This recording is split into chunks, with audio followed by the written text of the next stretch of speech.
मुझको दे तू मिट जाने। তারপর বলেন আপনার এক্সামের প্রিপারেশন কেমন? প্রিপারেশন তো ভালোই। আচ্ছা তুমি টপার হও না কেন? তাইলেই তো আমি একটু প্রাউড ফিল করতে পারি। তা না গিয়া বসবা ব্যাক বেঞ্চে। যারা ব্যাক বেঞ্চে বসে না ওরা একটা জিনিয়াস হয়। ক্লাসে তো শুধুমাত্র সিলেবাস কভার, ব্যাক বেঞ্চার্সরা পুরো ইউনিভার্স কভার করে। পৃথিবীতে যত বড় বড় জিনিয়াস আছে না সবগুলাই ব্যাক বেঞ্চার্স। হইছে আমার জিনিয়াস আসছে। এই নাও এখানে আমি খুঁজে খুঁজে সব ইম্পর্টেন্ট টপিকস মিলাইয়া নোটটা বানাইছি। পারলে একটু পড়ো এবার একটু মনোযোগ দিয়া পড়া আমার কষ্টটা সার্থক কইরেন। আসি।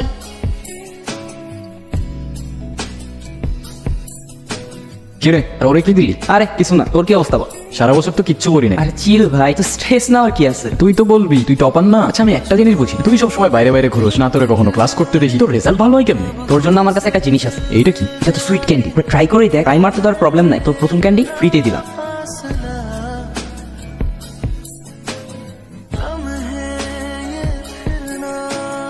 কেমন হয়েছে? জোস হয়েছে জোস। আজকে সব কমন পড়ছে। ও রে যাক, আমার নোটটা তাহলে কাজে লাগছে। তা বলতে পারো। প্ল্যান কি? এখনো কিছু ভাবি নাই। যাই করো প্যাশন দিয়ে করো। তো তোমার প্ল্যান কি?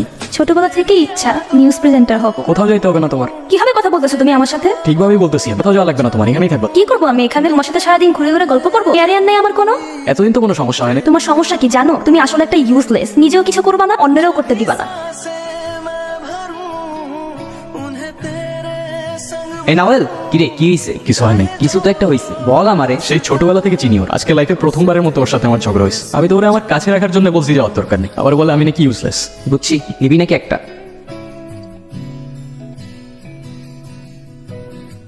এই দিনটা দেখার বাকি ছিল। কি করিস তুই এত টাকা দিয়ে? চেহারা তো নেশাগরের মতো হয়ে যেতেছে। তোর মতো ছেলে চেহারা দেখতে লজ্জা হয়। হ্যাঁ লজ্জা তো হবেই বাবা। কখনো আমাকে জিজ্ঞেস করছিল আমি কি চাই? কখনো খোঁজ নিছিল আমার কি দরকার? বাবার দায়িত্ব না নিতে পারলে জন্ম কেন দিছি?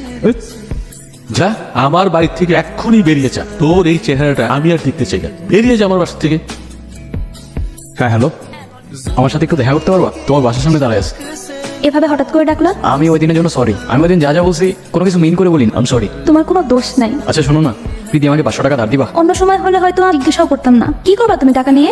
500 টাকাই তো দাও না প্লিজ। তুমি কি ড্রাগস নাও? না। সত্যি করে বলো, ড্রাগস নাও তুমি? ড্রাগসটা candy, sweet candy. Sweet candy কি আমি খুব ভালো করেই জানি। প্লিজ আমার একটু হেল্প করো। আমি চেঞ্জ হয়ে যাবো, আমি কথা দিতেছি। আমি আর কখনো খাবো না প্লিজ। আল্লাহ নিজেকে চেঞ্জ করো, এরপর আমাকে কল দিও। এর আগে যেন আমি তোমাকে কখনো আর না দেখি।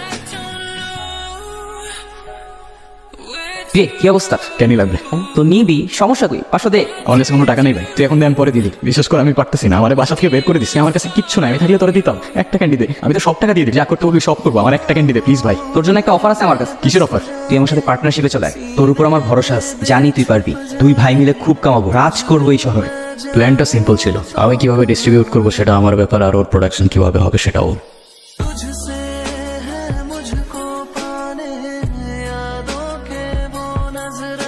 খাওয়া এখনো? আরে না। সত্যি? হ্যাঁ। যাক বাবা, আমি তো একদিন ভয়ে পেয়ে গেছিলাম। কি করতেছো এখন? একটা বিজনেস স্টার্ট করছি। কিসের বিজনেস? বড় কিছু হোক তারপর তোমার বলবো। যা করে একটু পজিশনে কইরো কেমন? আমি তো আর রাখতেছি না।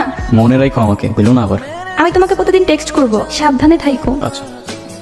প্রীতি শহরের বাইরে চলে যাওয়ায় ঝামেলা কমে যায়। বাবার সাথে আর কখনো কথা হয়নি। এদিকে আমার আর নাফিজের ধান্দা পুরো শহরে দ্রুত বাড়তে থাকে, কিন্তু আমার গল্প এখানেই শেষ না। এইদিকে কি আপনাদের? আরে ভাই ভয় পাওয়ার কিচ্ছু নাই, এরিয়া আপনার ধান্দা আমার লেটস টক বিজনেস। এত চাপ নিতে পারবি? এটা সমুদ্রের তলা, শুধু চারিদিকে পানি। ওই দেখ দেখ, ওরা করতে আইছে ধান্দা। দুইটা নতুন আমদার, আমার হোমিজ আমার সাথে। আমি তোর পথের কাটা, এখানে ডিল করতে আসছোস। মাসে কত কামাস কাকা? ব্রো বাংলায় আমার ধান্দা চলে, আমরা নতুন আমদানি। ভাই চোখ খুলা দেখ, আমরা সলিড খান। এতে কোন ঝাটের মাল, তুই কোন ঘাটের পানি? আমার 100টাই খাতাম, তোরে পরাবো জামদানি। তোর হোমিজ আমার পাঙ্খা, আমার গানে নেয় ফিল। ব্রো মাইন্ড করিস না, ক্যান্ডি খাচ্ছি।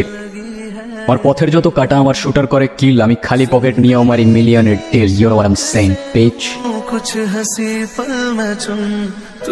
চল তাইলে ফ্যাক্টরির দিকে যাই। আজকে প্রীতি ফাইনালি আবার ব্যাক করতে, দেখা তো করতে হবে না ভাই। তুই এটা আমার আগে বলবি না? আরে আমিও আজকে সকালেই যান। আচ্ছা আমি যাই তাহলে। ঠিক আছে যা। আচ্ছা তোমার জন্য হ্যাঁ। এতদিন ওয়েট করাইলা না, কোনো কল? 1 সপ্তাহ বাদে একটা মেসেজের রিপ্লাই। কাজে প্রচুর চাপ ছিল। 2টা বছর প্রত্যেকটা দিন অপেক্ষা করছি তোমার জন্য। বাবার শরীরটা ভালো না। আর আপাতত কাজ কি অফ? 2 মাসের জন্য এখানে একটা নিউজ চ্যানেলে শিফট হয়ে। কোনো কিছুতে হেল্প লাগলে আমার জানাও কিন্তু। তা তো অবশ্যই জানাবো। তুমি তো দেখি পুরো চেঞ্জ। মানুষটা একই আছে, হয়তো তুমি ভুলে গেছো। তুমি আগে থেকেই জানতাম তুমি আমার জন্য পারফেক্ট না। তোমাকে জানানোর প্রয়োজন ছিল, তবু জানাচ্ছি। আমি আমার এক কলেজের সাথে খুব ডিসেন্ট একটা রিলেশনশিপে আছি, আর আমরা খুব তাড়াতাড়ি বিয়েও করতে যাচ্ছি। এই জন্য এত কাহিনী। ডিরেক্ট বলতা না, যাইতে দিতাম। এত হার্ট করার দরকার ছিল না। ঠিক আছে আমি বোকা, গাধার মতো ওয়েট করে গেছি অলওয়েজ। আমি কি তোমাকে কখনো ভালোবাসি বলছিলাম? আমার আর এই ফেক ইমোশনস গুলো দেখাও না। ভুল করতেছো তো। হ্যাঁ, ভুল তো করে ফেলছি প্রীতি, মানুষ চিনতে।